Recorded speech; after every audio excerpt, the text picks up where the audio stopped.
4 شادیاں کرنا سنت ہے یا جائز ہے؟ جائز ہے، سنت بھی تو ہے نا. ہاں سنت. اس میں پھر میں اس پہ تھوڑے کھل کے بولوں.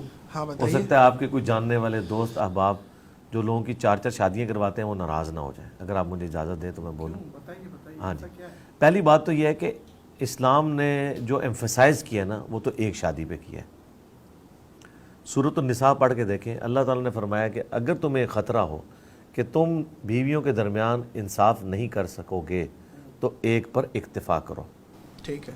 ایک سے زیادہ کی اجازت دی، حکم نہیں دیا. اجازت دی، اجازت حکم دی، نہیں. ہاں حکم نہیں دیا. اچھا اجازت میں ظاہر ہے جنون بعض اوقات کسی کی ضرورت ہو سکتی ہے کہ وہ شادی کرے تو ٹھیک ہے، صحیح ہے. بدکاری کی بجائے وہ شادی کی طرف جائے.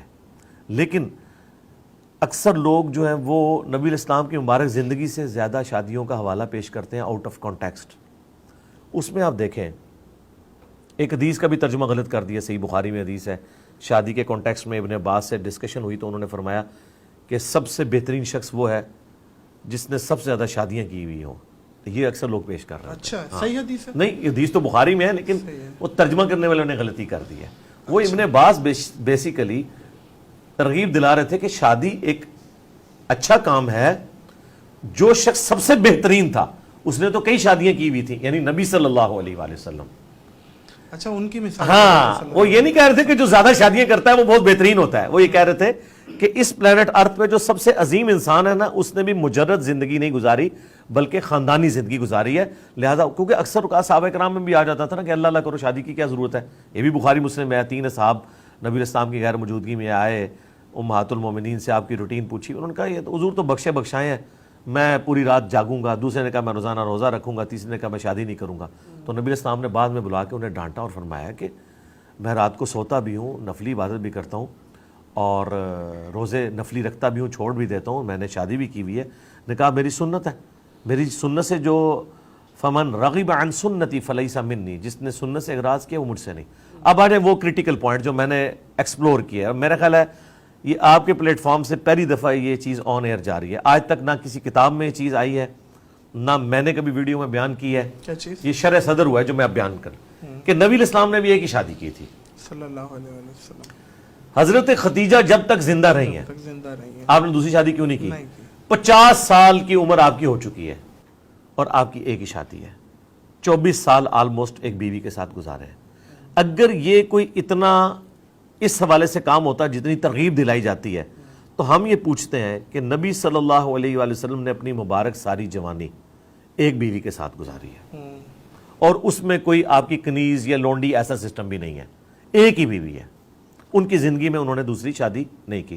اس سے ایک یہ مدنی پھول ملا کہ پہلی بیوی جب تک زندہ ہے آپ دوسری شادی نہ کریں. جب پہلی مر گئی نا، کیونکہ اس نے سب کچھ آپ کے اوپر لٹایا ہوتا ہے اور آپ نے بھی اسے بڑے وعدے وعید کیے ہوئے ہوتے ہیں کہ ہم اکٹھے رہیں گے، تم میری خوشی اور غمی کی ساتھی ہو، اور پھر وہ رہتی بھی ہے اور اس کی زندگی میں لا کے آپ دوسری شادی جب کرتے ہیں تو پھر اس کے لیے برداشت کرنا اگرچہ وہ جائز ہے لیکن سنت کیا ہے؟ پہلی بیوی کی موجودگی میں نہیں کی.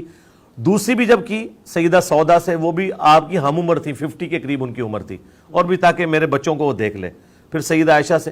یہ باقی ساری شادیاں جو ہیں یہ آپ کی بعد کی ہیں، ان کی کیا حکمتیں ہیں وہ ایک الگ سے چیز ہے. لیکن پہلی بیوی کی موجودگی میں نبی علیہ السلام نے ایک ہی شادی کی. ہم بھی یہ کہتے ہیں اگر آپ نے دعوت کا کام کرنا ہے اور آپ نے یہ جو کام اپنا کرنا ہے سکون کے ساتھ، کنسنٹریشن کے ساتھ جو بھی کر رہے ہیں تو ایک شادی کریں. اور اگر آپ کو شوق ہے تو پہلی بیوی سے اجازت لیں. نہیں اجازت لیں پہلی بیوی سے. اجازت لینا شرعی نہیں، شرعی اجازت نہیں. اس کو صرف بتا دیں، اجازت لینے کی کوئی ضرورت نہیں. اسے بتا دیں میں تو منع ہی کرے گا، منع ہی کرے گا. پھر اسے شرعی طور پہ قائل کرے.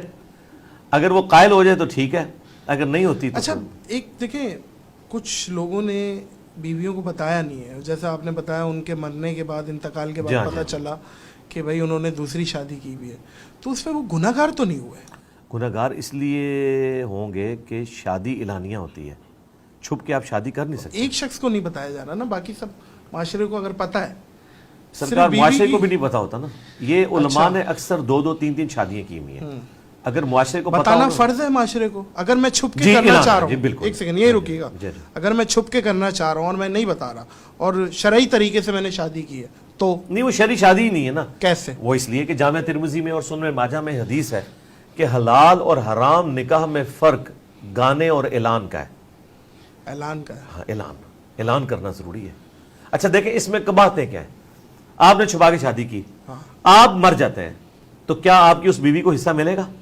شرعی طور پہ وراثت ملنا چاہیے, لیکن اگر وہ ڈکلیئر ہی نہیں ہے, اور اکثر ان علماء نے جو شادیاں کی ہوئی ہیں نامہ ہوگا نا, نہیں ہوتا نا, یہی میں آپ کو بتا رہا ہوں. وہ نہیں بات کر رہا, میرا سوال یہی ہے کہ ہم شادی کے تمام پروٹوکول جو پاکستانی لاز ہیں وہ بھی پورے کریں اور شرعی لاز بھی پورے کریں, اور چھپا لیں نہیں چھپانا, کہ یہ چھپا رہا ہوں. نہ چھپانا نہیں, پہلی بیوی سے چھپانا نہیں ہے, نہیں گناہگار تو نہیں ہوگا, جی گناہگار ہوگا, گناہگار ہوگا, بالکل گناہگار ہوگا. اب اس طرف آ جائے, اتنا آپ حسن ظن نہ رکھیں, آپ شاید اسی طریقے سے ہی کریں گے جب آپ دوسری کریں گے, لیکن میں آپ کو بتا نہیں نہیں کریں گے ہی نہیں آپ. نہیں جی, اچھا ٹھیک, نہیں جی, اچھا ٹھیک, آپ بتائیں, آپ نے اثر لے لیا اس کا مطلب میری باتوں کا. نہیں آپ بتائیں. اچھا ادھر آ جائے نا, آپ دوسری طرف چل پڑیں گے, ادھر واپس آ جائے. اسکپ کر دیا بڑے پیار سے علی بھائی نے. اچھا یہ جو دوسری شادی والا جو آپ کہہ رہے ہیں نا, انہوں نے کاغذی کارروائی, کوئی کاغذی کارروائی نہیں کی ہوتی. میں آپ کو بالکل ببانگے دول یہ بات بتا رہا ہوں, لوگوں نے کی اور سرکار ان علماء نے ریٹن میں جو گورنمنٹ کے کاغذ ہیں نا, ان میں بیوی وہ ڈکلیئر نہیں کی ہوتی. یہ میں آپ کو بتاؤں, وہ جو کہہ رہے ہیں نا ہم نے شرعی نکاح کیا, وہ شرعی نکاح کیا کیا ہوتا ہے کہ دو گواہوں کی موجودگی میں ایجاب و قبول کر کے حق مہر کے عوض, اور وہ سارے علماء بٹھائے ہوتے ہیں, وہ کہتے ہیں نکاح ہو گیا.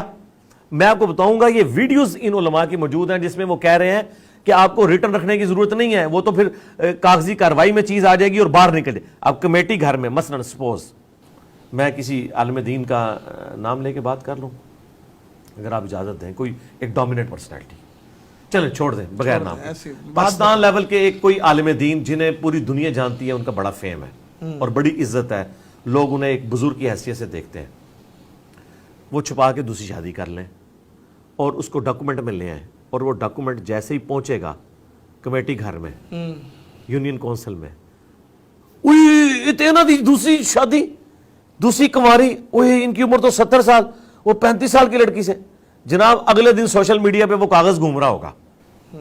یہ میں آپ کو اس لیے بتا رہا ہوں, مجھے فرسٹ ہینڈ نالج ہے کہ جتنے علماء نے دوسری شادیاں کی ہوئی ہیں وداؤٹ ریٹن ریکارڈ کی ہوئی ہیں. اور اب میں آپ کو اگلی بات بتاؤں, جب وہ مریں گے نا, وہ بیویاں چیختی بھی رہے نا, کورٹ ان کو حصہ نہیں دے گی, کیونکہ کورٹ ریٹن ریکارڈ کو مانتی ہے. تو یہ نہیں کرتے, یہ آپ کا حسن ظن ہے کہ وہ کریں گے تو نکل جاتی خبر. اور رہ گیا عام آدمی چھپا کے کرتا بھی نہیں ہے, اس کو ضرورت نہیں چھپا کے کرنے کی, وہ چاہ رہا ہے ایک بیوی کے خرچے پورے کر لے. تو یہ ساری عیاشیاں انہی لوگوں کی ہیں کہ جو ڈومیننٹ پوسٹ کے اوپر ہوتے ہیں, وہ لوگ کرتے ہیں.